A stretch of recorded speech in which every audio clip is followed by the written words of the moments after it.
अस्सलाम वालेकुम dear student. आज मोस्ट रिपीटेड एमसीक्यूज़ का टॉपिक है कि हमारे पास 2025, 26 या इससे पहले जो एमसीक्यूज़ बार बार रिपीट होते हैं और जो आपके 26 सिलेबस के मुताबिक हैं, तो उससे जो रिलेटेड है वो एमसीक्यूज़ कलेक्ट किए हैं। इससे आपका ये एमसीक्यूज़ भी क्लियर हो जाएंगे और इससे रिलेटेड आप ये केमिस्ट्री दूसरे जो आप कॉन्सेप्ट यहाँ पर सीखेंगे दूसरे एमसीक्यूज़ के ऊपर भी अप्लाई कर सकते हैं। तो नंबर 1 ये फर्स्ट एमसीक्यूज़ है। इसमें ये कहा गया है कि हमारे पास ये हेबर प्रोसेस का इक्वेशन है और इनका 0.5 ये केसी वैल्यू है। तो अगर ये केसी वैल्यू हम अगर ये इक्वेशन इसकी कोफिशिएंट को पूरे इक्वेशन को अगर हम 2 से डिवाइड कर दे तो केसी की वैल्यू जो है ये क्या बन जाएगी, इसका फिर क्या आंसर होगा। पहले कंडीशन में तो ये 0.5 के बराबर थी, तो अगर हम इक्वेशन को 2 से डिवाइड करें तो अब ये 0.5 जो है केसी वैल्यू किस तरह चेंज होगी।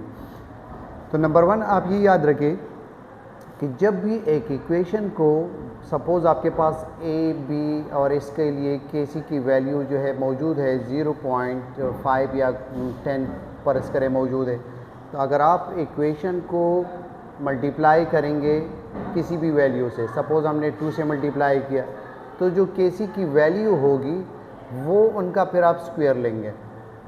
लेकिन अगर ये इक्वेशन है और इसको हम डिवाइड करते हैं, सपोज़ यहाँ पर जो 1/2, तो अगर इनकी केसी की वैल्यू पहले 10 हो तो अगर डिवाइड होने के बाद हम क्या करेंगे कि इनके ऊपर 1/, जो आपने डिवीज़न के लिए जो वैल्यू यूज़ की है 1/2, हम इस तरह इनके पावर जो है इस शक्ल में ले लेंगे। यहाँ पर सैंपल जब मल्टीप्लाई करेंगे तो वो यहाँ पर पावर में आ जाएगा। यहाँ पर जब डिवाइड करेंगे तो 1/, फॉर्म में जो है वो पावर आप यहाँ पर लिखेंगे। इनके अलावा जब आप मुख्तलिफ इक्वेशन जो है ऐड करेंगे, जैसे ए से बी बना और इनकी केसी की वैल्यू सपोज़ 10 है, और आपके पास सी से डी बना और इनके लिए केसी की वैल्यू जो है सपोज़ 20 है, तो दोनों इक्वेशनों को अगर हम ऐड करेंगे तो केसी की वैल्यू जो है ये क्या होगी।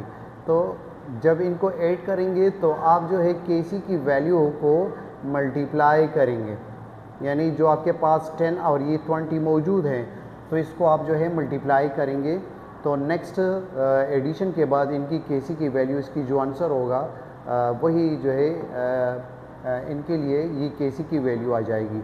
तो ये केसी के मुख्तलिफ फॉर्म है जिसके मुतालिक जो है क्वेश्चन एमसीक्यूज़ आ सकते हैं। तो यहाँ पर आप देखिए कि इन यहाँ पर डिवीज़न की बात की है कि अगर इस इक्वेशन को हम डिवाइड कर दें, यानी 1/2 प्लस यहाँ पर 3/2 और ये यहाँ पर 2 NH3 जो है 2/2, तो ये आपके पास इससे क्या आंसर आएगा। तो हमने कहा था कि जब डिवीज़न होगी तो आप पावर में जो है केसी का जो है पावर ये लेंगे। तो आपके पास पहले केसी जो है वो 0.5 बताया था, तो 0.5 का जब हम 1/2 लेंगे, अगर ये 3 से डिवाइड करते तो हम 1/3 लिखते, अगर 4 से कर ले तो हम 1/4 लिखते।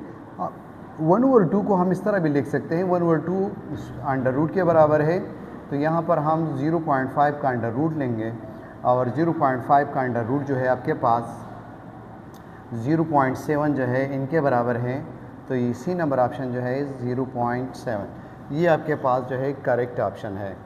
तो ये एक इम्पॉर्टेंट बात थी जो इस तरह नोट्स गाइड में या बुक में जो है मौजूद नहीं होती, तो इस कंडीशन को याद रखें। इनके ऊपर इनको एंथैल्पी के साथ रिलेट भी ना करें। जिस तरह एंथैल्पी में होता है ना कि आपके पास ए से बी बना और ये एन के लिए एंथैल्पी की वैल्यू जब गिवन हो कि सपोज़ ये इस फॉर्म में यहाँ पर जो है डेल्टा एच आपके लिए ये +200 है, तो अगर ये बी से ए हम बनाएंगे, इस साइड पर अगर हम इसको लिखेंगे तो ये वैल्यू जो है अगर इस साइड पे ये एंडोथर्मिक है तो दूसरे साइड पर ये एक्सोथर्मिक होगा, तो डेल्टा एच इस वक्त -200 किलो जूल पर मोल ये वैल्यू आएगी। तो ये एंथैल्पी का जिक्र है और हमने जो डिस्कस किया वो केसी का, इक्विलिब्रियम कांस्टेंट का, तो इन दोनों को मिक्सअप ना करें। अब जो है नेक्स्ट इसमें इनसे आप स्क्रीनशॉट भी ले सकते हैं, मैंने जो अभी आपको एक्सप्लेन किया। तो यहाँ पर जो है ये इनका ये पॉइंट्स वो मौजूद है जो मैंने आपको ज़ुबानी बता दिए। इसमें लास्ट वन एक है कि अगर दो ऑपरेशन जो है कंबाइन फॉर्म में हों, यानी आपने इक्वेशन को रिवर्स भी किया और फिर जो है डिवाइड भी किया, तो फिर तो आप अलग अलग इनका एक एक स्टेप करेंगे। रिवर्स के लिए आप रेसिप्रोकल में लेंगे, जैसे ये आपके पास ए से जो बी बन रहा है, इनका केसी वैल्यू सपोज 10 है, तो आपके पास बी ए इनके लिए क्या होगा, तो आप इनको 1/10 के बराबर होगा। आप केसी जो है 1/10 इनके बराबर होगा। तो ये कंडीशन जो है, इसमें दो कंडीशन वो कंबाइन भी कर सकते हैं, तो आप वही तरीका याद रखें। जब आप मल्टीप्लाई करेंगे तो पावर में वो वैल्यू जाएगी, जब डिवाइड करेंगे तो 1/, में वो पावर लिखेंगे, और जब रिवर्स करेंगे तो 1/, फॉर्म में जो है इस तरह लिखेंगे। और जब इक्वेशनों को आपस में ऐड करेंगे तो केसी की दोनों इक्वेशनों की केसी की वैल्यू का प्रोडक्ट लेंगे। तो ये था एक तरीका। फिर है हमारे पास लिमिटिंग रिएजेंट के मुतालिक, कि लिमिटिंग रिएजेंट जो है आप किस तरह लिमिटिंग और एक्सिस रिएजेंट को इक्वेशन में डायरेक्ट फाइंड आउट कर सकते हैं। तो ये आपको दिया है इक्वेशन कि अगर 2 मोल हाइड्रोजन 1 मोल ऑक्सीजन, ये वाटर 2 मोल वाटर बनाता है, तो अगर हम हाइड्रोजन का 4 मोल लेंगे और यहाँ पर ऑक्सीजन का 2 मोल लेंगे, तो इसमें एक्सिस और लिमिटिंग रिएजेंट कौन सा होगा। तो तरीका ये होगा कि जब आप लिमिटिंग एक्सिस रिएजेंट को मालूम करते हैं, तो गिवन नंबर ऑफ मोल्स जो दिए हो उनको आप जो है कोफिशिएंट से डिवाइड कर दें। कोफिशिएंट मीन जो आपके पास यहाँ पर जो वैल्यू मौजूद होगी, यानी या 4 मोल हाइड्रोजन के बताए तो इसको हम 2 से डिवाइड कर देंगे, और ऑक्सीजन के 2 मोल बताए हैं तो इनको जो है 1 से डिवाइड करेंगे, तो इससे भी 2 आएगा, और 4 को 2 से डिवाइड करेंगे तो इससे भी 2 आएगा। तो आपके पास दोनों के आंसर बराबर है, तो इसमें नीदर एक्सिस नार लिमिटिंग रिएजेंट। जिसका आंसर कम आए वो लिमिटिंग होगा, और जिसका ज़्यादा आए वो एक्सिस होगा। अगर बराबर आ जाए दोनों तो इसमें लिमिटिंग और एक्सिस रिएजेंट नहीं होगा। तो ये लिमिटिंग और एक्सिस रिएजेंट का ये तरीका जो है, ये फार्मूला ट्रिक जो है आसानी के साथ ही आप याद रख सकते हैं। एंथैल्पी चेंज, अगर हम कार्बन और ऑक्सीजन मिलकर कार्बन डाइऑक्साइड बनाते हैं और इससे -393.5 किलो जूल इतनी एनर्जी रिलीज़ होती है, तो अगर इस इक्वेशन को हम उल्टा कर दें, रिवर्स कर दें, तो इनके लिए वैल्यू क्या होगी। तो अभी मैंने बताया था कि जब भी आप रिवर्सिबल हो या इरिवर्सिबल हो, वो रिएक्शन अगर आप रिवर्स करेंगे तो वो साइन आप चेंज करेंगे। ये एंथैल्पी के मुतालिक है, लेकिन अगर ये केसी के मुतालिक होता तो हम 1/, में लिखते। तो ये +393.5 ये वैल्यू जो है चेंज हो जाएगी, पॉजिटिव साइन सिर्फ चेंज कर देंगे। सॉल्युबिलिटी प्रोडक्ट के मुतालिक है कि सिल्वर क्लोराइड जो है इनकी वैल्यू 1.8 × 10⁻⁻10 है, ये KSP की वैल्यू। इनकी सॉल्युबिलिटी क्या होगी, तो आप किस तरह आसानी से जो है इसको फाइंड कर सकते हैं। आपको जो भी सॉल्ट दिया हो, जैसे सिल्वर क्लोराइड, तो आपको KSP और जो सॉल्ट है उनके सॉल्युबिलिटी का रिलेशन किस तरह डेवलप करेंगे। उनकी जो आयन होंगे उनके लिए आप यहाँ पर लिख दें S, ये S लिख दिया। इनकी तादाद जो है 1 है तो यहाँ पर 1 लिख देंगे। इनके लिए आप S लिख दें, और इनकी जो नंबर है यहाँ पर 1 लिख दें। अगर यहाँ पर 2, 3 होता तो मैं पावर में वही लिखता। अब इनका बेस जो है सेम है, और पावर जो है फिर ऐड करेंगे। जब बेस को मल्टीप्लाई करेंगे तो यहाँ पर स्क्वायर आएगा। तो ये इस साल्ट के लिए, यानी साल्ट के ऊपर डिपेंड होगा कि इनके सॉल्युबिलिटी और सॉल्युबिलिटी प्रोडक्ट का रिलेशन क्या होगा। तो इनके लिए KSP और सॉल्युबिलिटी का ये रिलेशन है। तो सॉल्युबिलिटी किस चीज़ के बराबर होगा, ये इस पावर को हम इस साइड पर शिफ्ट करेंगे, तो मैथमेटिकली इनको हम इस तरह लिखेंगे 1/, या इनके बजाय हम इस तरह भी कर सकते हैं कि हम KSP का स्क्वायर रूट अंडर रूट में ले लें। तो आपको ये वैल्यू गिवन है, ये वैल्यू जो है इनका हम अंडर रूट लेंगे, तो यहाँ से तो आपके पास जो है 5 आएगा। अब पाइप जो है 3 ऑप्शन मौजूद है आपके पास, ये भी मौजूद है, यहाँ पर ये 6 है, यहाँ पर भी 5 है, और ये भी 5 है। तो आपको कैसे पता चलेगा कि ये वाला है। एक तो आपने 5 को फाइंड किया, ये वाला जो है C तो इसमें 6 मौजूद है। अब 1.8 का जब हम अंडर रूट लेंगे तो उससे डायरेक्ट वापस 1.8 तो नहीं आ सकता। जैसे आप 4 का अंडर रूट लेते हैं तो 2 आता है, उससे कम वैल्यू आएगी, या आपके पास 16 है तो 4 आएगा। तो ये वाला ऑप्शन ये भी गलत है, 1.8 वापस नहीं आ सकता। अच्छा, ये उससे बढ़ भी नहीं सकता, 3.6 यहाँ पर मौजूद है, तो इनको भी कैंसिल कर दे। तो आपके पास 1.34 ये ऑप्शन जो है मौजूद है। जैसे आपके पास 2 का जब स्क्वायर रूट लेते हैं तो इससे तकरीबन 1.37 की वैल्यू आती है, तो ये है 1.8, इनके करीब है, तो इससे 1.34 ये वैल्यू आएगी। तो ये रिलेशन ये भी याद रखें, ये आप दूसरे फार्मूलाज के ऊपर अप्लाई कर सकते हैं। अगर इसके बजाय आप हम साल्ट चेंज कर दें तो इसका रिलेशन जो है वो भी चेंज हो जाएगा। ये रिलेशन सिर्फ 1:1 साल्ट के लिए एप्लीकेबल होगा, जो 1:1 रेशो के साथ मिले हो। और सॉल्युबिलिटी प्रोडक्ट का कॉन्सेप्ट जो है सिर्फ पार्शियली सॉल्युबल साल्ट के ऊपर अप्लाई होता है, इसमें हम NaCl का एग्जांपल नहीं ले सकते। मोलरिटी का एक न्यूमेरिकल है कि आप जो है NaCl का 58.5 ग्राम ये मौजूद है 1 लीटर में। तो जिस चीज़ का पूछा जाता है पहले उनके फार्मूले के ऊपर आप सोचें। मोलरिटी का फार्मूला क्या है? मोलरिटी का फार्मूला आपके पास है नंबर ऑफ मोल्स और वॉल्यूम एन DMQ या लीटर। तो नंबर ऑफ मोल तो आपके पास है नहीं, कैसे मालूम करेंगे? Mass given in gram divide by molar mass. इनका जो मोलर मास होगा ये गिवन है, तो 58.5 को 58.5 से डिवाइड करेंगे तो आपके पास 1 मोल आएगा, यानी जो मास गिवन इन ग्राम होगा वो उनको मोलर मास से डिवाइड करेंगे तो ये 1 मोल, और नीचे जो है 1 लीटर। तो वापस आपके पास इनकी मोलरिटी जो है, मोलरिटी का क्या मतलब है कि 1 लीटर में कितने नंबर ऑफ मोल जो है मौजूद है। तो आपके पास 1 मोल इसमें मौजूद है, इनकी कंसंट्रेशन 1 मोलर होगी। इनके अलावा परसेंटेज यील्ड का एक MCQs मौजूद है। परसेंटेज यील्ड इनको किस तरह कैलकुलेट कर सकते हैं? तो जैसे मैंने बताया कि जो क्वेश्चन पूछा जाए पहले उनका फार्मूला लिख दे। ये है percentage yield equal to actual yield divide by theoretical yield multiply by 100। हम परसेंट मालूम करते हैं तो 100 लगाएंगे।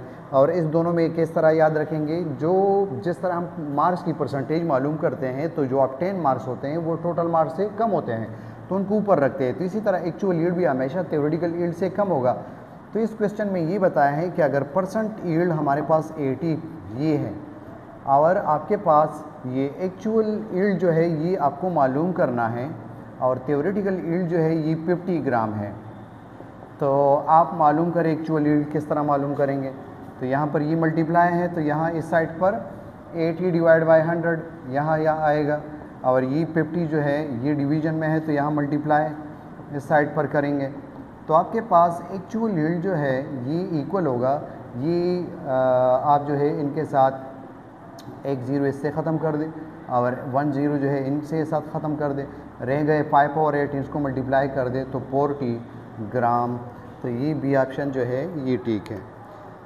हीट ऑफ फॉर्मेशन के मुतालिक एक क्वेश्चन है। हीट ऑफ फॉर्मेशन क्या है कि जब आपके पास एलिमेंट कंबाइन होंगे, जब कंपाउंड एक दूसरे के साथ कंबाइन होते हैं या कंपाउंड एलिमेंट के साथ कंबाइन होगा तो हम कहेंगे कि हीट ऑफ रिएक्शन। लेकिन जब एलिमेंट आपस में मिलते हैं तो इनको फिर हम कहेंगे हीट ऑफ फॉर्मेशन। तो हीट ऑफ फॉर्मेशन के मुतालिक है कि the equation represent carbon monoxide, इनका जो है heat of formation from carbon which is the same as the incomplete combustion of carbon monoxide. यानी आपको जो है हीट ऑफ फॉर्मेशन ये दिया है कि कार्बन मोनोऑक्साइड जब बनेगा कार्बन से, यानी जब ये कार्बन ऑक्सीजन के साथ रिएक्ट करके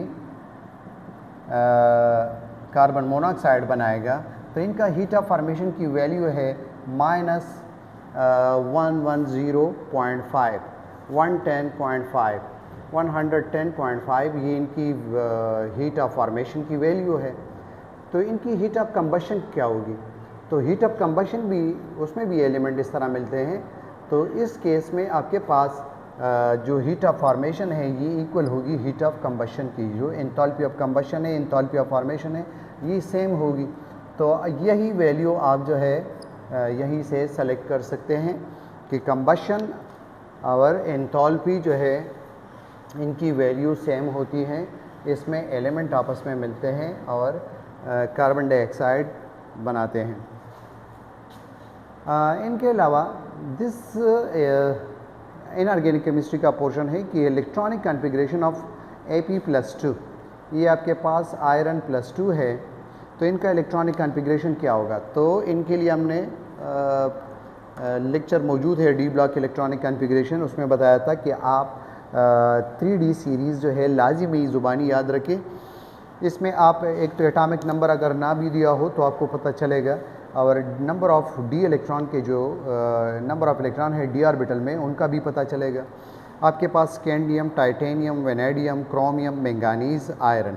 तो आयरन 6 नंबर पे आया, तो इनकी इलेक्ट्रॉनिक कॉन्फ़िगरेशन 3d6 इसमें मौजूद होगा, यानी टोटल होगा ये आपके पास आर्गान, ये शॉर्टकट तौर पर यूज़ किया 36 इनका एटॉमिक नंबर है, और यहाँ पर 3d6 4s2 सब में होगा। अब ये +2 फॉर्म में है तो ये 2 इलेक्ट्रॉन इससे निकल जाएंगे। तो Fe+2 जो है इनका इलेक्ट्रॉनिक कॉन्फ़िगरेशन जो है 3d6, तो ये ऑप्शन आपके पास आएगा।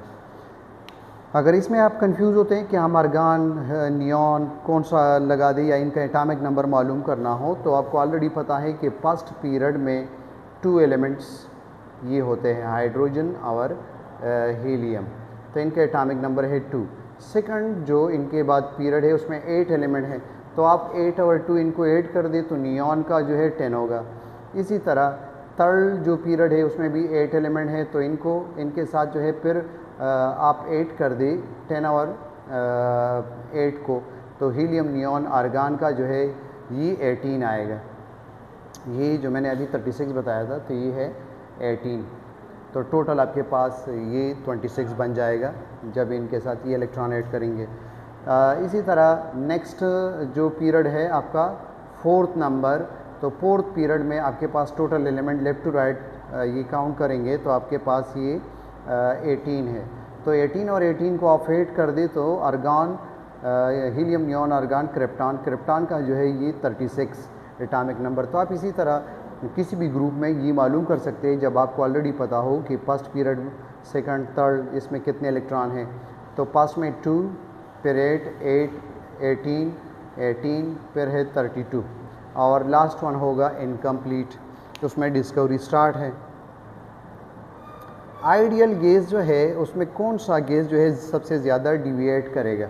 तो आइडियल गैस केएमटी, अगर आपको याद हो तो केएमटी में 2 पोस्टुलेट ऐसे है जो पूरा चैप्टर पर उनके ऊपर बना हुआ है कि उसमें मिस्टेक मौजूद है। तो वो आपके पास एक है कि वो गैसेस का जो है वॉल्यूम वो नेगलेक्ट कर देते हैं, और सेकेंडली उसके बीच में जो अट्रैक्शन है उनको नहीं मानते। तो जो गैस जो है अट्रैक्शन उसमें नहीं होगा तो ज़्यादा ओबे करेगा, और जिसमें अट्रैक्शन सबसे ज़्यादा होगा तो वो डिविएशन ज़्यादा शो करेगा। तो आपके पास हीलियम, अगर ये इस तरह के एमसीक्यूज़ होता कि कौन सा गैस ऐसा है जो ज़्यादा ओबे करता है इस सब में, तो हम हीलियम सेलेक्ट करते क्योंकि इनका साइज़ सबसे छोटा है। अब ये कहते हैं कि सबसे ज़्यादा डिविएशन कौन करेगा, तो पहले आप गैसेस को पोलर, नॉन पोलर में डिवाइड कर दें।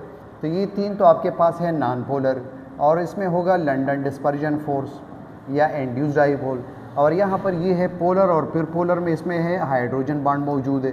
तो हाइड्रोजन बॉन्ड इंटरमॉलिक्यूलर फोर्सेस में ये सबसे स्ट्रांग फोर्स है, तो सबसे ज़्यादा डिविएशन जो है ये शो करेगा। अगर इनके निस्बत अगर यहाँ पर सपोज़ ग्लेसिरोल होता तो हम वाटर के बजाय फिर ग्लेसिरोल इनको सेलेक्ट कर लेते, उसमें नंबर ऑफ़ हाइड्रोजन बॉन्ड ज़्यादा होंगे। तो आप इसी तरह इनके फोर्सेस को देख लें कि इसमें कौन सा फोर्स मौजूद है, डाइपोल है, लंदन डिस्पर्जन फोर्स है या हाइड्रोजन बॉन्ड। इनके अलावा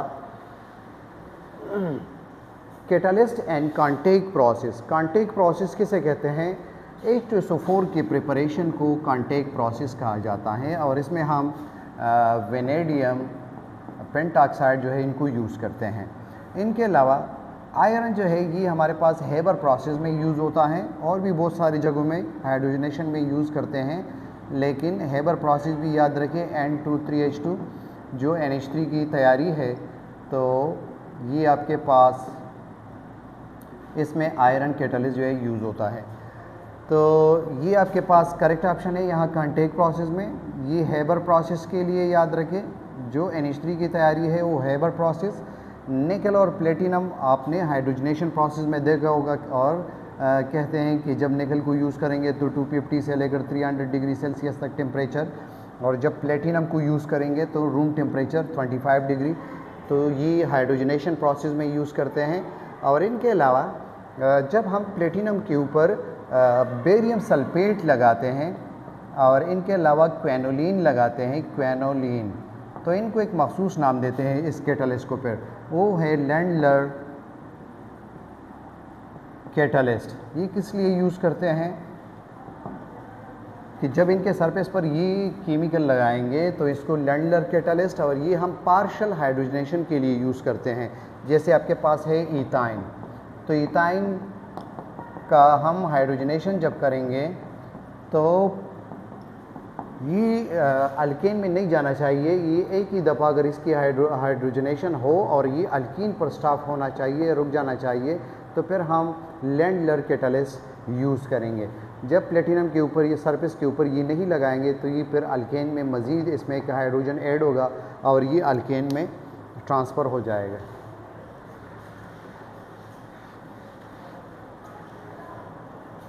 atomic radius strand, atomic radius strand जो है आपके पास लेफ़्ट टू राइट जो है डिक्रीज़ होगा। किस लिए?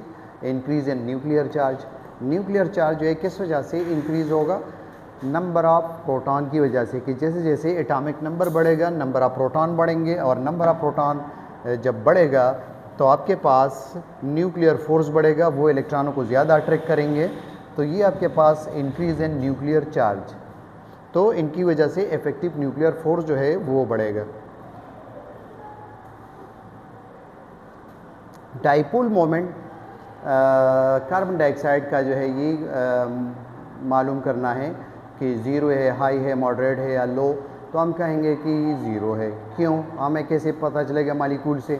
कि जब भी आपके पास ऐसा मॉलिक्यूल हो जिसके सेंट्रल एटम के पास इलेक्ट्रॉन ना हो, जैसे आपको ये कार्बन दिया है तो कार्बन के 4 इलेक्ट्रॉन थे और ये बॉन्डिंग में इन्वॉल्व है, और टर्मिनल एटम एक जैसे हो, तो इनका डाइपोल मोमेंट जो है ये ज़ीरो होगा। कि जब सेंट्रल एटम के पास लोन पेयर ना हो और टर्मिनल एटम एक जैसे हो, तो ऐसे molecule normal and symmetrical molecule कहलाते हैं और इनका डाइपोल मोमेंट ज़ीरो होगा। जैसे आप BF3, तो बोरॉन के पास 3 इलेक्ट्रॉन थे और तीनों बॉन्डिंग में इन्वॉल्व है, और फ्लोरीन सब एक जैसे हैं, तो आप बग़ैर देखे आप डायरेक्ट बता सकते हैं कि इसका डाइपोल मोमेंट ज़ीरो होगा। या CH4 को देखें तो हाइड्रोजन सब एक जैसे हैं और कार्बन के पास और इलेक्ट्रॉन भी नहीं है, तो ये आपके पास नॉर्मल एंड सिमेट्रिकल मॉलिक्यूल और इसका डाइपोल मोमेंट जो है ज़ीरो होगा। इनके अलावा जो है आपके पास बेंजीन की क्लोरीनेशन, इनका जिक्र किया है कि ये कौन सा रिएक्शन होगा जब बेंजीन में हम क्लोरीन जो है ये ऐड करेंगे। तो क्लोरीन जब इसमें हम ऐड करेंगे और इनके लिए कैटालिस्ट FeCl3 यूज़ करेंगे, तो ये क्लोरीन इनको लॉन पेयर प्रोवाइड करेगा। ये हेट्रोलाइटिक क्लीवेज होगी, यहाँ पर पॉजिटिव और ये नेगेटिव समेत ही जाएगा, तो FeCl4 माइनस ये बनेगा और यहाँ पर Cl पॉजिटिव। इस Cl पॉजिटिव को हम क्या नाम देंगे? क्लोरोनियम। और यहाँ पर इनकी जब एडिशन होगी तो इसके बदले लास्ट स्टेप में जो है प्रोटॉन यहाँ से रिलीज़ होगा, तो एक इलेक्ट्रोफाइल आया और दूसरा निकल गया, तो ये सब्स्टिट्यूशन, तो पूरा नाम इसका होगा इलेक्ट्रोफाइलिक सब्स्टिट्यूशन रिएक्शन। बेंजीन में ये रिएक्शन होंगे। एसिडिटी ऑफ अल्काइन, अल्काइन में एसिडिटी किस वजह से है? तो इनका हाइब्रिडाइजेशन जो है sp है। आपको कैसे पता चलेगा? आप सिग्मा बॉन्ड या टर्मिनल एटम को जो है सेंट्रल एटम के सराउंड में काउंट कर दे, ये 2 सिग्मा बॉन्ड हैं, तो ऐसा कौन सा हाइब्रिडाइजेशन होगा जिसमें 2 ऑर्बिटल इन्वॉल्व हो? sp। अच्छा, इसमें इस करेक्टर जो है सबसे ज़्यादा है आपके पास ये sp3, तो इसमें आप किस तरह जो है परसेंटेज मालूम करेंगे sp3 में आपके पास टोटल जो है हम एस करेक्टर कैलकुलेट करते हैं, यानी इसका परसेंटेज, इसका कंट्रीब्यूशन मालूम करते हैं। तो एक एस ऑर्बिटल और टोटल है 4 मल्टीप्लाई बाय 100, तो आपके पास 25% इस p3 हाइब्रिडाइजेशन में इसका जो है इतना कंट्रीब्यूशन है। इस p2 में कितना होगा, तो ये आपके पास 1 एस मौजूद है और टोटल 3 है, तो 100 से मल्टीप्लाई करके 33.33 आएगा। इस p में कितना होगा, तो ये 50%। अच्छा, ये 50% का मतलब क्या होगा कि इस करेक्टर की इन्वॉल्वमेंट 50% है, इस न्यूक्लियस के करीब है, न्यूक्लियस जो है ज़्यादा होल्ड उनके ऊपर होगा, तो ये आपके पास ये H पॉजिटिव फॉर्म में जो है निकल सकता है, तो इसमें इसलिए एसिडिटी मौजूद है। अल्कीन में जो है इस तरह नहीं हो सकता, उसमें इस करेक्टर कम है sp2 में, तो ये जो है H पॉजिटिव की शक्ल में नहीं निकल सकता और इथाइन से निकल सकता है। लेकिन अगर टर्मिनल हो, अगर नॉन टर्मिनल या इंटरनल अल्काइन हो, तो इनकी एसिडिटी नहीं होगी sp हाइब्रिडाइजेशन के बावजूद। तो रीज़न क्या होगी कि उनके पास हाइड्रोजन है ही नहीं।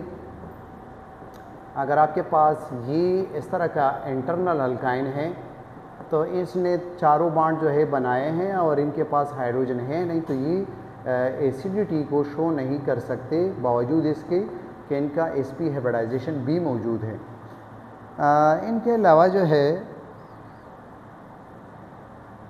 ऑक्सीडेशन ऑफ इथेनॉल, इससे विद पीसीसी जो है एक कैटलिस्ट है, इनका पूरा नाम है पिरिडीनियम क्लोरोक्रोमेट। पिरिडीनियम क्लोरोक्रोमेट ये एक माइल्ड ऑक्सीडाइजिंग एजेंट है।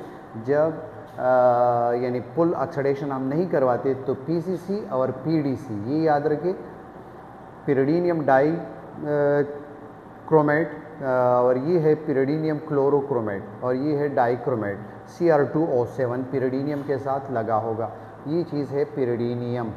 यहाँ पर नाइट्रोजन पॉजिटिव चार्ज होगा इनके ऊपर, और यहाँ पर जो इनके पास Cr2O7 ये लगा होगा, तो ये आपके पास पिरिडीनियम डाइक्रोमेट। तो पीसीसी पिरिडीनियम क्लोरोक्रोमेट और पिरिडीनियम डाइक्रोमेट, इनको पार्शियल ऑक्सीडेशन के लिए यूज़ करते हैं। तो जब आपके पास ये सीक्वेंस याद रखें कि जब हम प्राइमरी अल्कोहल के ऑक्सीडेशन करते हैं, प्राइमरी अल्कोहल, तो प्राइमरी अल्कोहल आपके पास ऑक्सीडेशन से इनका जो है ये एल्डिहाइड बनाएगा, और जब एल्डिहाइड की ऑक्सीडेशन करते हैं तो इससे कार्बोक्सिलिक एसिड बनेगा, एसिड। और जब कार्बोक्सिलिक एसिड को हम हीट अप करते हैं तो इससे कार्बन डाइऑक्साइड गैस निकलेगा, डी कार्बोक्सिलेशन कहलाएगा। अब कार्बोक्सिलिक एसिड को इस साइड पर देख लिए उल्टा, कि अगर इनकी हम रिडक्शन करें तो एल्डिहाइड, एल्डिहाइड की अगर हम रिडक्शन करें तो प्राइमरी अल्कोहल। तो ये सीक्वेंस याद रखें, आपके पास इससे जो है ये एल्डिहाइड बनेगा। इनके अलावा यहाँ पर जितने कार्बन हैं उनको भी देखिए। सपोज़ यहाँ पर अगर 2-3 एल्डिहाइड फंक्शनल ग्रुप होते तो फिर आप कार्बन को भी देखते, ये आपके पास अल्कोहल है, ये कार्बोक्सिलिक एसिड, वो अल्केन, तो यहाँ पर 2 कार्बन हैं, तो यहाँ पर भी 2 कार्बन मौजूद हैं। तो फिर आप नंबर को भी ख्याल में रखेंगे कि अगर सपोज़ यहाँ पर आपके पास ये CH3 और हम लगा दें ये 2 हो, प्रोपानोल हो, तो यहाँ पर प्रोपानल बनेगा, इथेनॉल नहीं। ये इथेनॉल था तो इथेनॉल बना। ईस्टरिफिकेशन रिएक्शन, कि जब हम कार्बोक्सिलिक एसिड मीथेनॉल के साथ ट्रीट करवाते हैं एसिड की मौजूदगी में, तो इससे जो है क्या बनेगा, ईस्टर बनेगा। इनको ईस्टरिफिकेशन भी कहा जाता है, फिशर ईस्टरिफिकेशन। तो ईस्टर का कौन सा फंक्शनल ग्रुप है, ये आपके पास जो है ये कीटोन है, ये आपके पास CH3, ये डबल बॉन्ड, ये ऑक्सीजन और ये CH3। तो ये ऑप्शन जो है सही है, ये आपके पास ईस्टर फंक्शनल ग्रुप, ये अल्कोहल है, और ये आपके पास एल्डिहाइड। ये जो ऑक्सीजन लगा होता है ये आपके पास असल में कार्बोनाइल ऑक्सीजन, ये यहाँ पर इस तरह इस शक्ल में है। अल्कीन ऑक्सीडेशन विद KMnO4 के साथ जब अल्कीन की ऑक्सीडेशन करते हैं तो ये डाइवोल बनाएंगे। अल्कीन आपके पास जिस तरह हम अल्कोहल की डिहाइड्रेशन फिर करते हैं, डिहाइड्रेशन प्रोसेस, तो वो जो है उससे अल्कीन बनेगा, और जब अल्कीन की ऑक्सीडेशन करते हैं या हाइड्रेशन करते हैं तो उससे डाइवोल जो है ये बनेगा। ये इनके पास ये 2 अपने हाइड्रोजन है, और तीसरा जब ये बॉन्ड ब्रेक होगा तो एक एक OH यहाँ पर लगेगा, तो ये ग्लाइकोल या डाइवोल या डाईहाइड्रिक अल्कोहल या 1,2 डाईहाइड्रोक्सी ईथेन, ये नाम दे सकते हैं। SN2 reaction of alkyl halide, इनको किस तरह पहचानेंगे?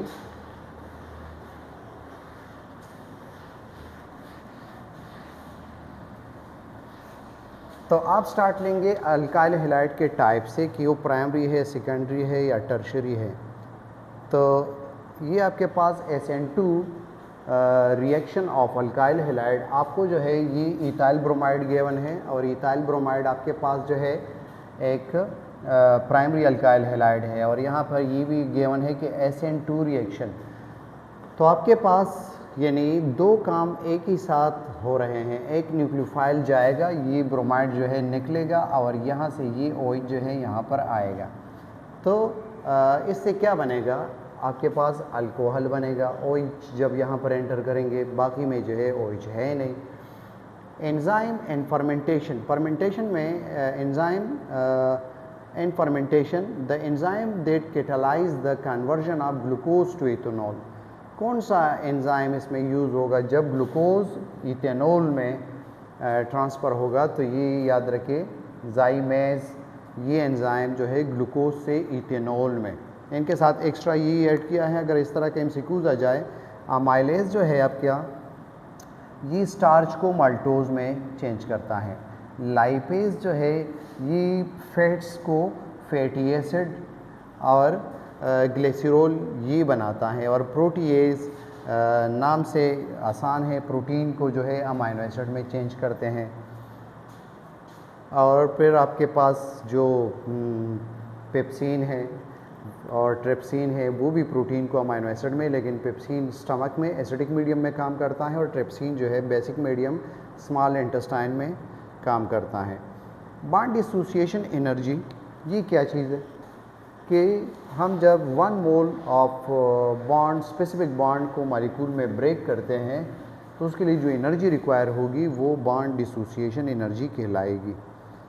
तो bond dissociation energy, the energy required to break the OH bond NH2O is an example of.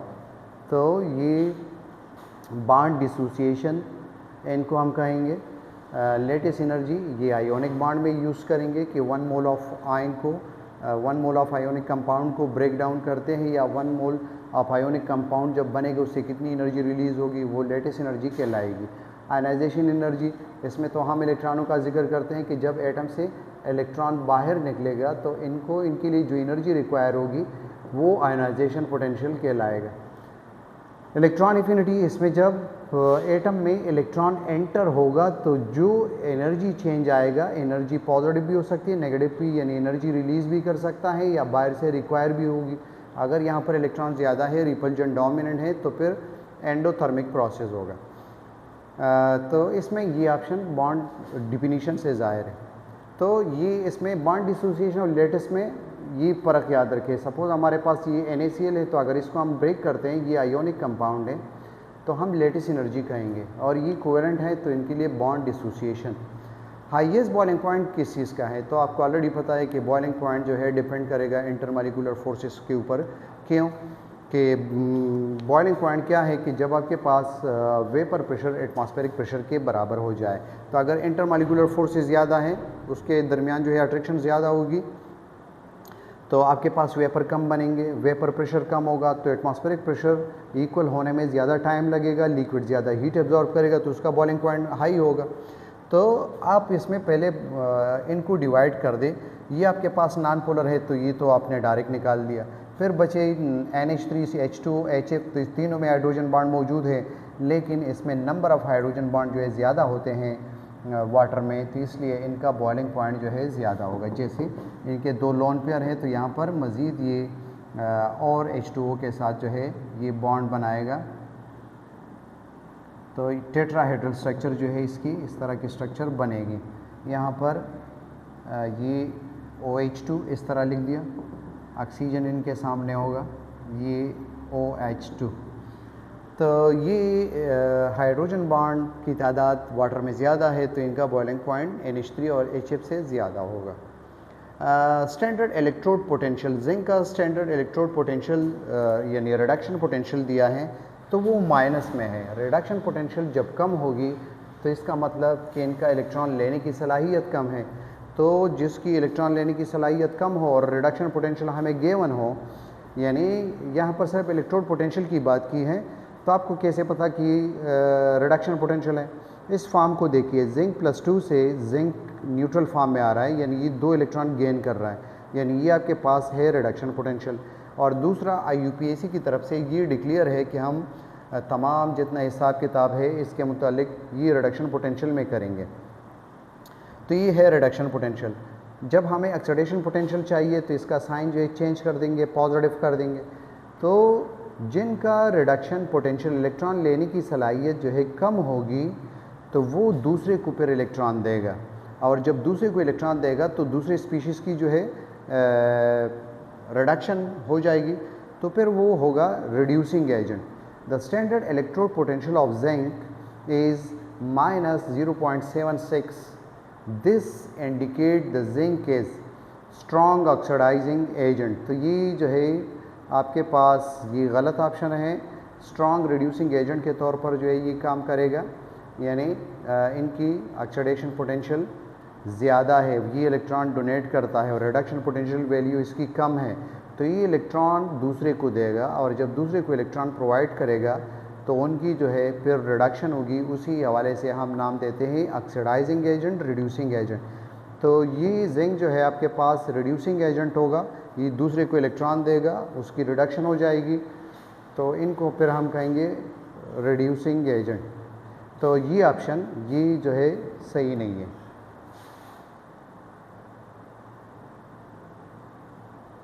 नीचे ये वैल्यू भी ये भी गिवन है कि जब आपके पास नेगेटिव स्टैंडर्ड इलेक्ट्रोड पोटेंशियल हो तो आप समझ जाइए कि ये अच्छा रिड्यूसिंग एजेंट है।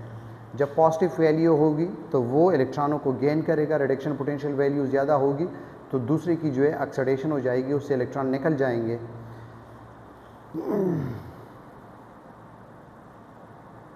और इससे इलेक्ट्रोड पोटेंशियल के मुतालिक इलेक्ट्रॉन के डायरेक्शन का भी पूछ सकते हैं कि अगर आपके पास 2 इलेक्ट्रोड है और एक का जो है सपोज़ -0.5 और दूसरे का जो है 1 वैल्यू है सपोज़, तो आपके पास कौन सा एनोड कौन सा कैथोड होगा? जिसका रिडक्शन पोटेंशियल वैल्यू ये कम है तो ये इलेक्ट्रॉन दूसरे को देगा, तो ये एनोड होगा, और जिसकी रिडक्शन पोटेंशियल की वैल्यू जो है ज़्यादा है तो ये कैथोड होगा।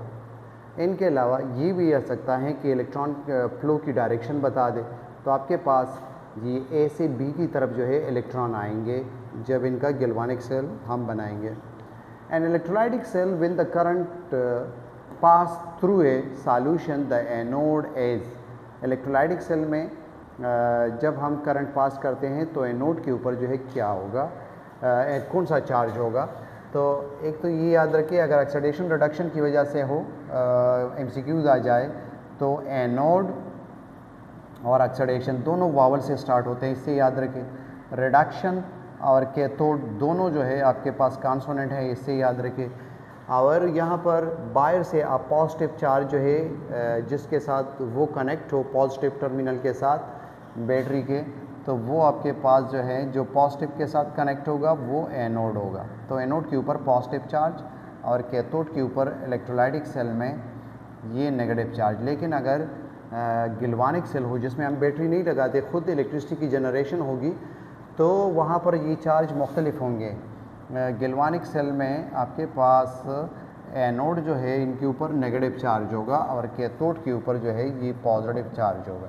लेकिन ऑक्सीडेशन रिडक्शन के हवाले से दोनों ये सेम प्रोसेस होंगे, वहाँ पर एनोड पॉजिटिव चार्ज हो या नेगेटिव गैल्वानिक सेल में, लेकिन ऑक्सीडेशन दोनों में होती है और कैथोड दोनों सेल में जो है इसके ऊपर रिडक्शन प्रोसेस होगा।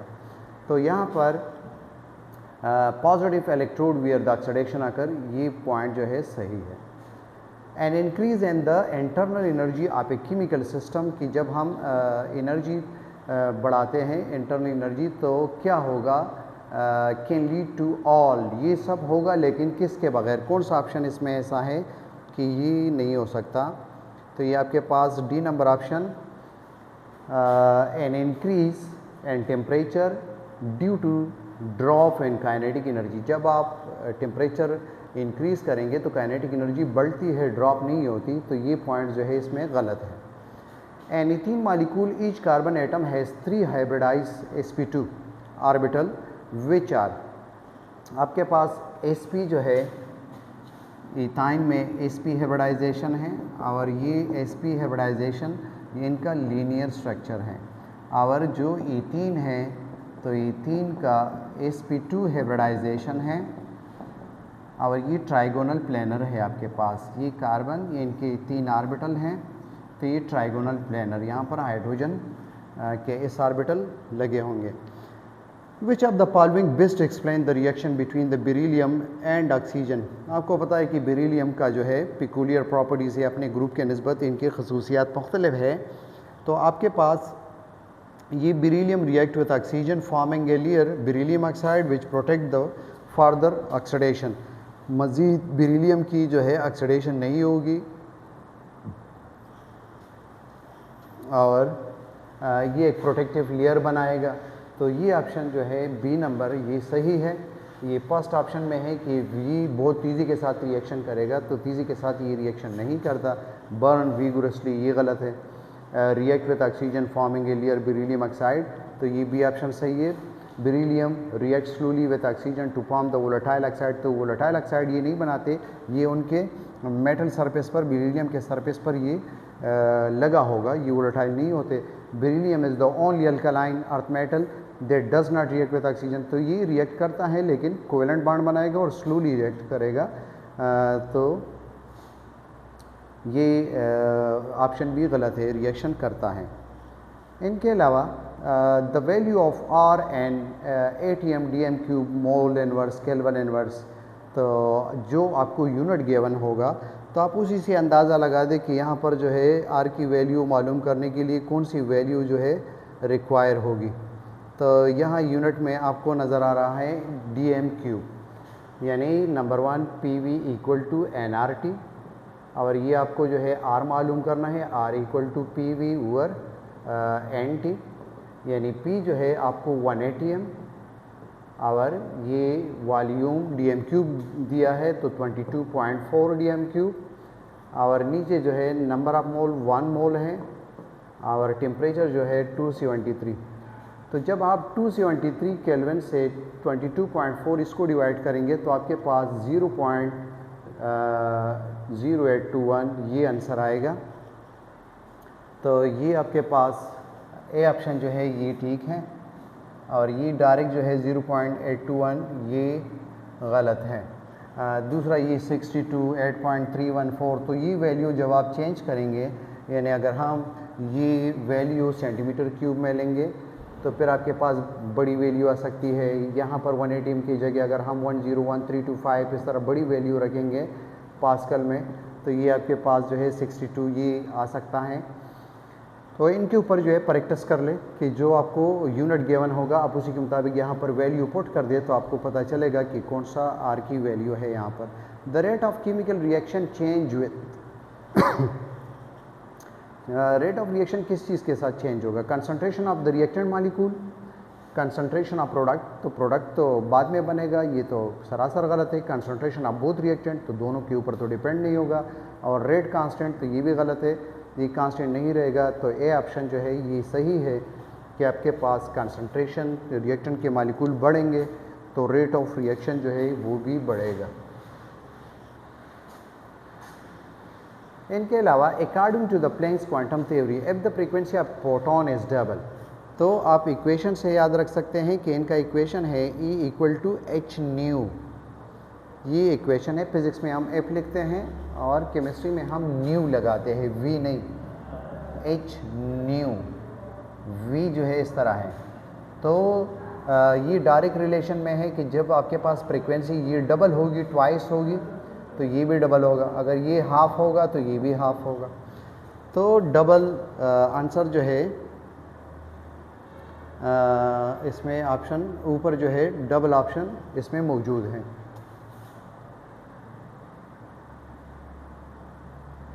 ये डबल ये ऑप्शन जो है सही है, increase 3 time, increase 4 time, unchange, तो वो डबल सही है।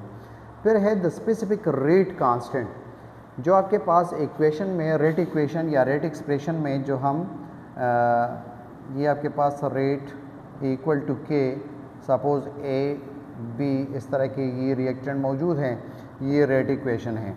तो कहते हैं कि ये के जो है this the specific rate constant, specific rate constant कि जब आपके पास ये मोलरिटी 1 ये हो इनकी is related to the concentration of the reactant, the specific rate constant के आप reaction is related to the concentration of the reactant, इस रिएक्टेंट के साथ इसका क्या रिलेशन होगा। तो इनका इनसे कोई सरोकार नहीं है, ये कांस्टेंट है, ये इंडिपेंडेंट ऑप्शन जो है ये सही होगा।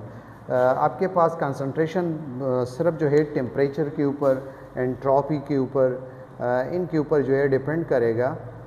नीचे इनके साथ जो है ये आपके स्क्रीनशॉट के लिए ये नोट्स लगाया है, तो आप इसका स्क्रीनशॉट ले सकते हैं कि आपके पास ये के जो है ये टेम्परेचर के ऊपर डिपेंड करेगा, एक्टिवेशन एनर्जी के ऊपर, इसी तरह आर द प्रेशर आप जो रिएक्शन होगा या कि जो प्रेजेंस ऑफ कैटलिस्ट, प्रेशर नहीं प्रेजेंस ऑफ कैटलिस्ट, कैटलिस्ट की वजह से एंट्रोपी आपके एक्टिवेशन एनर्जी ड्रॉप होगी, तो इसलिए कैटलिस्ट जो है ये भी इफेक्ट कर सकता है के की वैल्यू को। An experiment show that the heating a protein disturb the alpha helix structure, which protein structure is mainly affected. तो आपको ऑलरेडी पता है कि आपके पास अगर सिर्फ अमाइनो एसिड के बीच में अगर ये पेप्टाइड बॉन्ड लगा हुआ है तो इसको प्राइमरी कहा जाता है, लेकिन यहाँ पर जो है आपको अल्फा हेलिक्स स्ट्रक्चर के ज़िक्र किया है। तो जब प्राइमरी वाले स्पाइरल शक्ल में हाइड्रोजन बॉन्ड इनके बीच में अगर बना होगा तो इसको अल्फा हेलिक्स कहेंगे। अगर ये इस तरह बीटा प्लेटेड शेप बनाते हैं तो ये दोनों जो है ये सेकेंडरी हैं। जब आपको ये बताया कि अल्फा हेलिक्स स्ट्रक्चर जो है ये इफेक्ट हो जाए तो ये सेकेंडरी, ये वाला जो सिर्फ पेप्टाइड बॉन्ड होता है ये प्राइमरी, जब इसमें हाइड्रोजन बॉन्ड होगा तो ये सेकेंडरी, तो अल्फा हेलिक्स। और जब आपके पास ये फोल्ड हो जाए जैसे ये सेकेंडरी वाले 3 डायमेंशनली, तो इसको फिर कहेंगे टर्शरी। और क्वाटरनरी में आपके पास 2 या 2 से ज़्यादा सेकेंडरी, प्राइमरी या टर्शरी अगर आपस में मिले हो तो अगर वो फोल्ड हो उसको क्वाटरनरी कहेंगे। तो ये आपके पास अल्फा हेलिक्स यहाँ पर बीटा प्लेटेड शेप होता तो भी सेकेंडरी स्ट्रक्चर ये ऑप्शन आता। Which of the following is not a postulate of kinetic molecular theory of gases, कौन सा पास्टुलेट है जो काइनेटिक मॉलिक्यूलर थ्योरी का पास्टुलेट नहीं है। तो C number option, gas molecule does not exert pressure when molecule collide to the wall of container. वो कहते हैं कि जब वॉल ऑफ कंटेनर के साथ मॉलिक्यूल टकराएगा तो वो फोर्स पर यूनिट एरिया यहाँ पर अप्लाई करेगा, तो इससे प्रेशर बिल्डअप होगा। तो ये ऑप्शन गलत है, ये उनका पास्टुलेट नहीं है। स्पेक्ट्रल सीरीज़ पर हाइड्रोजन स्पेक्ट्रम और हाइड्रोजन का जब स्पेक्ट्रम रिकॉर्ड करते हैं तो आपने पढ़ा है लाइमन, बाल्मर, पास्टन, ब्रैकेट, पीपन, ये 5 सीरीज़ जो है आपके पास स्पेक्ट्रल सीरीज़ मौजूद थे। तो 5 option, d number option fifth answer होगा। The most electronegative element in the periodic table, ये आप ऑलरेडी जानते हैं फ्लोरीन, ये आसान है। आपके पास फ्लोरीन 4, ऑक्सीजन 3.5 और नाइट्रोजन जो है 3, और क्लोरीन का जो है ये भी 3। और सबसे लीस्ट इलेक्ट्रोनेगेटिव, तो फर्स्ट ग्रुप में आपके पास बॉटम में lithium, sodium, potassium, rubidium, caesium, francium, ये 0.7 इनका भी है और 0.7 इनका भी है, लेकिन ये रेडियो एक्टिव है तो हम इनका जिक्र करते हैं।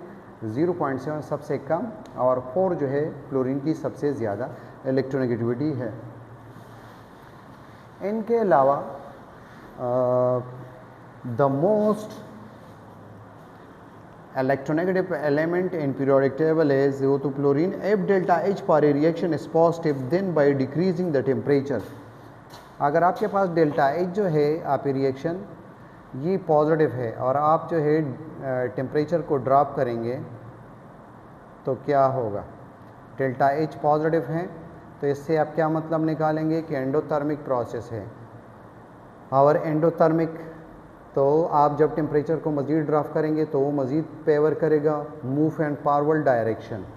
यानी अगर आपको ये बता दें कि पॉजिटिव है या यहाँ पर अगर वैल्यू मेंशन हो, सपोज़ रिवर्सिबल रिएक्शन है, तो अगर आपके पास इरिवर्सिबल रिएक्शन है तो आप टेम्परेचर कम करें या ज़्यादा करें, रिएक्शन पर इफ़ेक्ट होगा उसके के साथ, लेकिन इसमें आप डायरेक्शन बताएंगे। यानी जब टेम्परेचर आप इरिवर्सिबल में इंक्रीज़ करेंगे तो वो एंडोथर्मिक हो या एक्सोथर्मिक, उसमें जो है लाजिमी रिएक्शन आपका जो है बढ़ेगा। यानी अगर ये इरिवर्सिबल है और आपके पास आप इनका टेम्परेचर बढ़ाते हैं, तो अगर ये एंडोथर्मिक यहाँ पर पॉजिटिव वैल्यू भी अगर मेंशन हो तब भी ये रिएक्शन रेट ऑफ रिएक्शन बढ़ेगा। लेकिन जब ये इरिवर्सिबल रिएक्शन हो तो इसमें फिर हम डिसाइड करते हैं कि अगर आपके पास ये पॉजिटिव है तो इसका मतलब कि एंडोथर्मिक। तो अगर आप मज़ीद जो है टेम्परेचर ड्रॉप करेंगे तो ये फॉरवर्ड डायरेक्शन में मज़ीद जो है यहाँ पर आएगा। इसी तरह अगर ये एक्सोथर्मिक होता हो, अगर आप टेम्परेचर बढ़ाते तो ये बैकवर्ड साइड पे जाता। आप ले चेटलियर प्रिंसिपल इनके ऊपर अप्लाई कर सकते हैं कि जिस फैक्टर को आप चेंज करते हैं तो इक्विलिब्रियम उसके अगेंस्ट काम करेगा, वापस इक्विलिब्रियम हासिल करने के लिए रिएक्शन उसके अगेंस्ट साइड पर शिफ्ट होगा। तो ये आपके पास forward direction. The addition of water to propene and the presence of sulphuric acid के मौजूदगी में अल्कीन में जब हम वाटर एडिशन करते हैं, हाइड्रेशन करते हैं, तो इससे अल्कोहल बनेगा। लेकिन इथेनॉल, ब्यूटानॉल, प्रोपानॉल, प्रोपेन, तो इथेनॉल इसमें 2 कार्बन है, इसमें 4 कार्बन है और यहाँ पर 3 है, तो ये ऑप्शन आपके पास है। अगर यहाँ पर प्रोपेन 2 ओल या 1 ओल इस तरह का ऑप्शन होता तो इनके ऊपर हमने वीडियो बनाई है, इसको आप गौर से देख लें कि इसमें हम मार्कोनी का रूल को अप्लाई करेंगे कि ये आपके पास डबल बॉन्ड, ये CH3, ये आपके पास हाइड्रोजन एक मौजूद है और यहाँ पर 2 मौजूद हैं। तो डबल बॉन्ड ये फंक्शनल ग्रुप है। जब आप वाटर मॉलिक्यूल को यहाँ पर ऐड करेंगे तो मार्कोनी का रूल के मुताबिक कि positive part of polar molecule added to that carbon which have already large number of hydrogen, तो यहाँ पर हाइड्रोजन ऐड होगा और OH जो है इस साइड पर आएगा। तो आपके पास 2 ओल प्रोपेन, 2 ओल या 2 प्रोपानॉल जो है ये ऑप्शन बनेगा, ये करेक्ट है। तो इंशाल्लाह आपने बहुत कुछ इसमें सीखा होगा। इनको अपने फ्रेंड के साथ लाजिमी शेयर करें और इसके साथ जो है कमेंट्स, पॉजिटिव कमेंट्स वो भी करें और इनका जो है आप स्क्रीनशॉट लेके दोबारा इनको रीड भी कर सकते हैं, तो आप आसानी के साथ जो है रिपीट करेंगे। फिर भी कोई क्वेश्चन हो जहन में वो आप शेयर कर सकते हैं कमेंट सेक्शन में। 38 नंबर है, and which of the following molecule does the central atom use the sp2 hybridisation. Hybridisation के लिए आप जो है पीरियोडिक टेबल के ग्रुप लाजिमी याद होने चाहिए। नाइट्रोजन आपके पास पेप ग्रुप में है, इसने 3 बॉन्ड बनाए हैं, तो यहाँ पर एक लोन पेयर है। तो आप लोन पेयर और बॉन्ड पेयर को काउंट कर लें तो इनका होगा sp3, S, sp, sp2, sp3, यानी 4 ऑर्बिटल इसमें इन्वॉल्व हैं। इसी तरह फास्फोरस भी पेप ग्रुप में है, इनका भी होगा sp3 और BH3, ये आपके पास थर्ड ग्रुप में है और 3 बॉन्ड पेयर है और कुछ लोन पेयर इसके पास है नहीं, तो ये sp2 इनका होगा। स्टेबियम ये भी ग्रुप नंबर 5 का है, ये नाइट्रोजन, फास्फोरस, आर्सेनिक, एंटीमोनी यानी स्टेबियम और ये बेसमत, ये ग्रुप नंबर 5 है।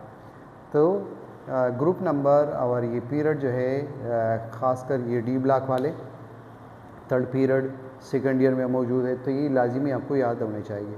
N a molecule of phenol the carbon atom which is attach to the OH, ये आपके पास बेंजीन रिंग है और ये OH के साथ ये जो कार्बन बॉन्डेड है ऑक्सीजन के साथ, इनकी हाइब्रिडाइजेशन क्या है? तो इनकी हाइब्रिडाइजेशन है sp2, यानी ये double bond, single, double, single और यहाँ पर है ऑक्सीजन हाइड्रोजन। तो इसने 3 सिग्मा बॉन्ड यहाँ पर मौजूद है, तो जितने सिग्मा बॉन्ड होंगे और प्लस लोन पेयर तो इसके पास है नहीं, और पाई बॉन्ड जो है ये अनहाइब्रिड ऑर्बिटल बनाता है। तो आपके पास जितने सिग्मा बॉन्ड होंगे प्लस लोन पेयर उस तरह के हाइब्रिडाइजेशन को आप देख ले। तो 3 ऑर्बिटल किस हाइब्रिडाइजेशन में है, sp2 में, एक ऐसा और 2p। तो इनकी hybridisation sp2। Which one of the following as a planar molecule, planar molecule कौन सा होगा कि एक ही प्लेन में हो। तो आपके पास लीनियर स्ट्रक्चर एक प्लेन में होगा, ट्राइगोनल प्लेनर जो है ये एक प्लेन में होगा, लेकिन टेट्राहेड्रल जो है आउट ऑफ प्लेन होगा। तो ये भी गलत है। H2O जो है टेट्राहेड्रल है, इनकी हाइब्रिडाइजेशन NH3 टेट्राहेड्रल, sp3 तो ये sp2 वाला Bf3 जो है ट्राइगोनल प्लेनर, ये एक ही प्लेन में है। तो ये ऑप्शन सही है Bf3 का। इनके अलावा विच of the following has the highest bond energy, सबसे बॉन्ड एनर्जी किसकी ज़्यादा होगी। तो यहाँ पर आप देख लें कि आपके पास बॉन्ड लेंथ को आप देख लें, आपके पास top to bottom fluorine, fluorine, bromine, iodine, size जो है इसका बढ़ता चला जाएगा डाउनवर्ड। तो जितना साइज़ बड़ा होगा बॉन्ड लेंथ जो है ज़्यादा होगी यहाँ पर। तो आपके पास ये HI जो है इनका सबसे वीक होगा, इनके बीच में जो है डिस्टेंस ज़्यादा होगा तो आसानी से ब्रेक होगा, बॉन्ड पेयर के ऊपर न्यूक्लियर फोर्स इतनी अप्लाई नहीं होगी। ये बॉन्ड लेंथ जो है कम है तो इनकी बॉन्ड एनर्जी सबसे ज़्यादा होगी। अगर ये फ्लोरीन, फ्लोरीन, ब्रोमीन, ब्रोमीन इस तरह होता तो फिर थोड़ा सा एक्सेप्शनल केस वहाँ पर आ जाता, लेकिन यहाँ पर हाइड्रोजन मौजूद है तो ये सीक्वेंस सही है। अगर ये फ्लोरीन, क्लोरीन, ब्रोमीन, आयोडीन इस तरह होता और बॉन्ड एनर्जी को डिस्कस करते तो फ्लोरीन, फ्लोरीन के बीच में ये 7 इलेक्ट्रॉन है और साइज इसका स्मॉलर है तो इनकी बॉन्ड एनर्जी जो है फिर कम होगी और क्लोरीन की ज़्यादा होगी। तो Cl2 इनकी सबसे ज़्यादा होगी, फिर जो है क्लोरीन की उससे कम होगी, फिर वापस ये जो है ब्रोमीन ये बढ़ेगा Br2, फिर I2, ये सबसे बॉन्ड एनर्जी इसकी कम हो जाएगी। तो लेकिन यहाँ पर हाइड्रोजन बॉन्डेड है तो इसलिए उनके पास इतने इलेक्ट्रॉन नहीं है कि रिपल्जन हो, तो HF की सबसे ज़्यादा बॉन्ड एनर्जी होगी। तो ये था आज के मोस्ट रिपीटेड MCQs। इनको आप जितना ज़्यादा शेयर कर सकते हैं तो बड़ी मेहरबानी होगी। ये ख़ुद भी देख लें और बग़ैर सब्सक्रिप्शन के जो है या पॉजिटिव कमेंट्स के ना जाएं, इनको लाजिमी सब्सक्राइब करें। इंशाल्लाह इसके बाद जो है चैप्टर नंबर 4 लिक्विड स्टेट उनका जो है वहाँ से स्टार्ट लेंगे। ये वाला सेक्शन जो है जो सेकंड ईयर का पोर्शन था ये अपलोड हो चुका है और ये आज एक नया ट्रेंड था, नया टॉपिक था, सब्जेक्ट से हटकर, यानी जो सीक्वेंस हमारा जारी था तो ये एक अलग टॉपिक था कि सिर्फ MCQs को कलेक्ट किया हुआ है। तो इंशाल्लाह आपने बहुत कुछ इसमें सीखा होगा। शुक्रिया।